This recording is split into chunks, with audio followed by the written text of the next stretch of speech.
there a way to turn down the mic so that I don't like clip?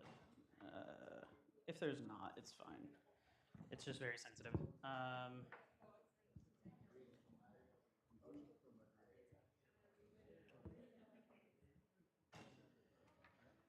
Testing, testing, 1, 2, 3.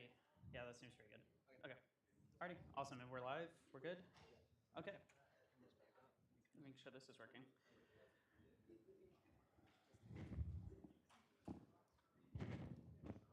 You can take a seat if you want to. I'm good. I'm just going to move a little bit out of the projector light so it doesn't shine my eyes. Okay, alrighty, let's go ahead and get started here. So hello, everybody.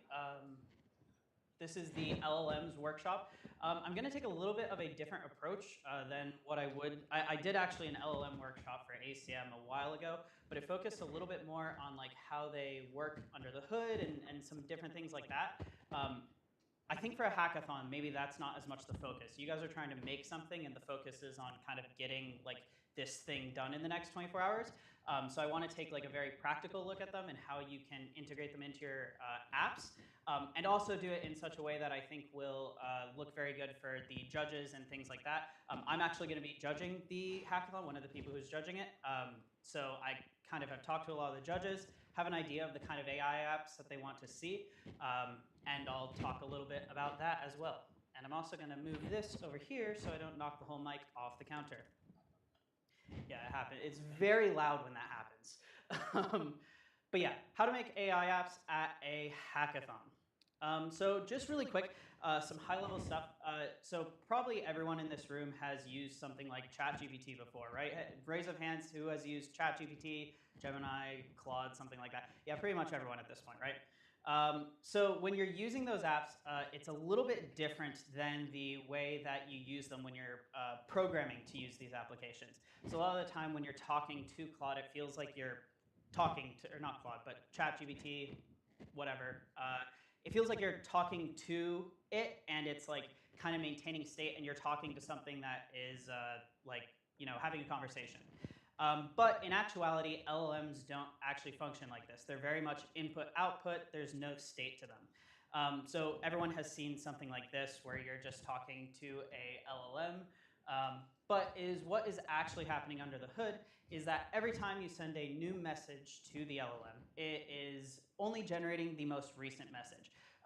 And by that, I mean it takes your entire conversation, everything you've said so far, every time you send a new message, and sends that whole thing through the LLM and gives you the output. So it's not like the most recent message or anything like that. It's the whole chunk of whatever it is, and then it's basically completing it with what it thinks is the most likely output at the end. The thing is if you get good enough at guessing likely output, you get output that feels like you're talking to something or that is able to complete tasks. The thing that makes this interesting when you're actually coding a project is that this whole thing of holding on to the kind of state of the current thing you are doing, whether it is a chat, whether it is, you know, kind of holding some data that you're then going to pass the LLM to summarize, is that it's your job to hold all this state and then make it pretty and whatnot into a readable format that the LLM can take and then generate that last little bit and give it back to you. But there are a lot of tools that simplify this task down and do it in a very good way. But yeah, basically LLMs are fancy autocomplete at the end of the day. You know, it's kind of putting a lot of code and other things on top of this very simple primitive that you can then make some really cool stuff out of. So some AI tooling that I think is going to be very helpful to y'all during this hackathon and that I've personally used on developing a bunch of different AI apps and things like that. So first of all, this ties it's a little bit funny that we're mentioning this with the Copilot workshop happening next door right now. But Cursor is going to be super helpful for this hackathon. I recommend you be very smart in the way that you use things like Cursor or Copilot. These are really useful tools. I wish that I would have had Cursor when I was starting to learn to program, because they can answer questions that you might have otherwise spent a few hours trying to look into, and they can really help accelerate your development. But I find it important to come at these things with a goal of learning. Obviously, you're in a hackathon, so you're trying to push things forward as quick as you can. but also I think that understanding what is happening under the hood is the only way that you're going to get anything out of this hackathon. So I highly recommend that instead of just going to Cursor and being like, hey, generate my whole hackathon project for me, and then explaining what's wrong with it over and over again, and just being like, please, ChatGPT, fix what's wrong with my code. Try to actually ask questions, learn, use it like a tutor. That's the best way to get something out of the hackathon while also accelerating your development time. So if you go to cursor.com/students, you can actually get a year of Cursor Pro for free if you are a registered student with a UTSA, or not UTSA, like a .edu address, which should be, I assume, most people in this room. So go ahead and do that. I highly recommend it. In my experience, Cursor is a really good tool for like kind of AI editor type stuff. But also you can check out GitHub Copilot. The MLH link, I think, will have some resources about it. It's another really good tool, and I think they have a student version as well through the GitHub Student Developer Pack. But enough about Cursor. So if basically, I was mentioning before that it's really difficult to kind of do some of these LLM stuff because at the end of the day, they are just glorified autocomplete. AI SDK is an excellent way to basically take away a lot of these like kind of issues of having to summarize your chat or whatever it is that you're doing, and then passing it to like the LLM, and then having to parse out the response from the LLM and all this other stuff. Also, another thing you may have noticed that if you've started using an LLM today, one of the things you may notice is that you send a message and then it takes a long time to get back to you, right? And it sends it all at once. That's really annoying. It's one of the things that you'll notice if, as we've seen, almost everyone here has used ChatGPT, is that it does a thing called streaming the response back to you. So LLMs don't just generate their responses all at once. It slowly generates it piece by piece, token by token, until it's done generating its response. AI SDK will handle this streaming for you. It provides things on both the server and on the front-end website side that will handle this whole basically streaming thing. It's some code that's really annoying to write by hand, so I recommend using the SDK because it will speed up your development 10x. It also supports basically any AI model that you could think to use. I'm going to talk about a thing called OpenRouter in a moment that goes a little bit more into that, but you know, different AI models are generally better suited for different tasks. So you have, you know, basically there's the three big ones off the dome that I can think of, which are ChatGPT, Claude, and Gemini. Each of them have their strengths and weaknesses. You'll kind of talk to different people and they'll tell you one is better at something than the other. It isn't an exact science, but like if one LLM is not working well for your kind of use case, or if one's getting really expensive as you run the same like query over and over again, try out different ones. There's cheaper options, different things you can use, things like that. But on this AI SDK now, I actually do want to do a quick overview. Initially, I was going to do a demo of this, but honestly, my screen on here is small. This projector is hard to see. So I'm going to link this guide on Discord later if anyone wants to follow through it. But AI SDK supports different web frameworks or not using a framework at all. So you can kind of use it how you want. If you aren't set on a framework, I would really recommend Next.js, which uses React under the hood, or Svelte. Both are really good and have some good resources for beginners, and have a guide here on the ai-sdk.dev website. So some things that it kind of walks through here are just what like dependencies you need, and then it will tell you how to set up a server endpoint where you can generate the actual LLM response and stream it back. It'll walk you through setting up the UI on the client side and whatever framework you choose, whether that's Next.js, Svelte, they have Vue, bunch of different guides, and it'll explain like how to take that kind of set of messages that the server returns back and like how to make that look good on like the front end and everything, and be visible and stream and all that kind of good stuff. And then also it'll tell you like how to run your application. This is super, super beginner friendly, and I highly recommend trying it out. It also walks through a very important thing that we're going to talk about in just the kind of hackathon project and what judges are looking for thing, which is tools. I'm going to dive into tools on a different slide, but when I do talk about that, remember this part. It has a guide that talks about tools, and I would highly recommend checking it out after the talk. But let's see if I can get this to go full screen again. There we go. Okay, and then the last thing is on just the kind of tools and services side of things is OpenRouter. You should have gotten an email from MLH before this event called, it's like something like, the subject is like things to know before RowdyHacks 11. Everyone should have gotten it in the room before you attended the event. And it includes a link to get $10 of free credit on OpenRouter, and OpenRouter is a super cool platform. So with OpenRouter, you can test basically any AI model under the sun. So it's not just the big three that you've probably heard of, but all sorts of open source models, different things.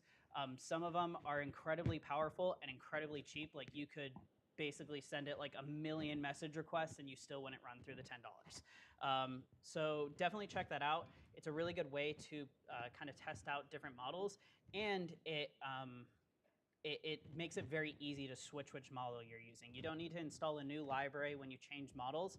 You just change one little piece of text in your code, and it will change which model you're using. So highly recommend that. It makes experimenting with different models in your project way, way easier. And you don't have to pay anything because MLH and OpenRouter have partnered to give everybody in this room $10 each to kind of try out different models with. So as for how to make LLM projects interesting, something you'll notice, especially if you judge hackathons, is that a lot of people are failing to do this one simple thing when they are making a hackathon project. Don't make ChatGPT. Basically, if you're going to make just a chatbot, that is super cool, but there's a lot more you can do. And the best hackathon projects are generally ones where it was an idea that would be cool on its own, and then you integrate AI into it to basically enhance it and improve it. But if all that you have is just a chat window that is able to basically you just talk to it and it isn't able to do much, that's mostly just ChatGPT, and there's probably other people who are going to be making that. So it won't be as unique, which really matters in judging. Some ways to do this is tools. So tools, which I was just talking about, are essentially a really cool way to enhance LLMs and make it so that they are able to do more than just kind of talk to it and it gives you back a response. So I really like this demo that they have on the AI SDK docs. I believe it was here. Update your front end. Yes, here it is. Update your router. I'm just going to Control F tool. And this is not working. Okay. Here we go.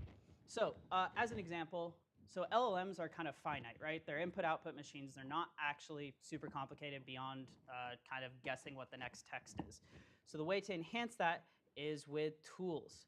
For example, ChatGPT has no idea what the weather is in San Antonio right now. But you can give it a tool, which essentially allows the LLM to, as it is thinking and generating, to go and call these external services that can give it real-world data, its ability to inflict change on other things, like a whiteboard or something. So if you introduce these kind of things, it can really make your LLM project way more interesting, because it, once again, goes back to that whole not making ChatGPT thing. You could integrate it into knowing what the weather is outside. You could integrate it into your course schedule.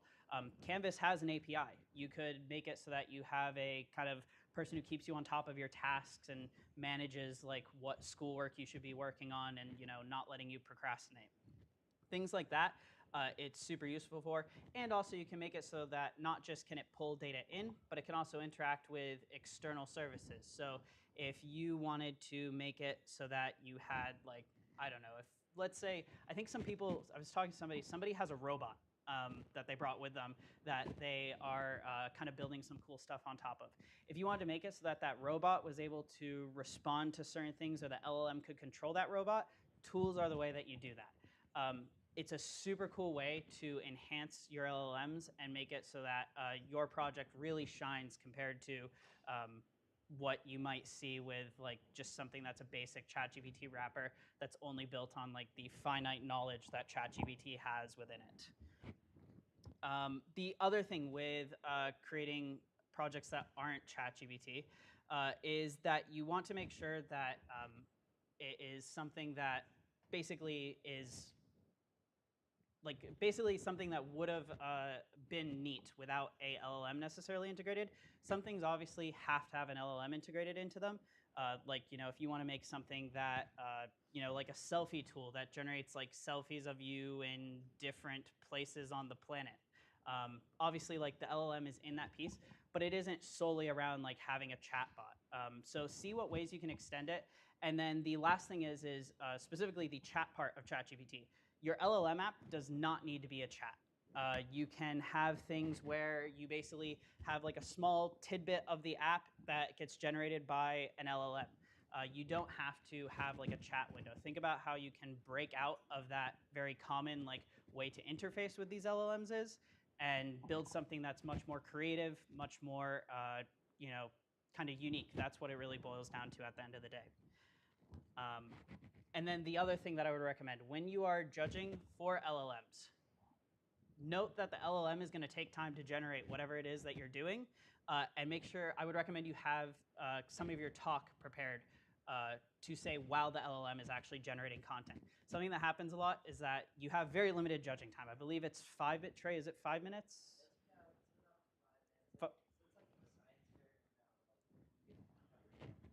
Yeah. Yeah, so for the folks online, Trey was just saying that, yeah, it is around 5 minutes, very kind of rapid fire. So know that when you are going into judging. So if there's something where, like, for your demo, you need to kick off a LLM generation of some kind, start that early, and then keep talking while the LLM is generating, because one of the things that I've seen time and time again is where people will talk for like 4 of the 5 minutes, and then they finally get to the demo, and they kick off the generation, and then everyone is just sitting there twiddling their thumbs. So highly recommend doing that. It's very important and can kind of help create a much smoother judging experience.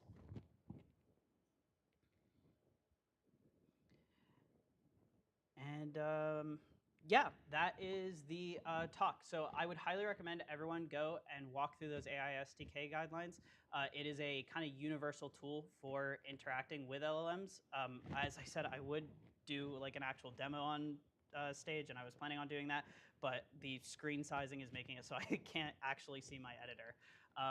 But that is all.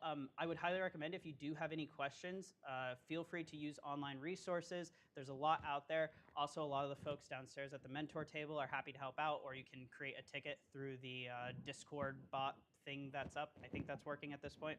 And yeah, that is about it. Thanks, everyone.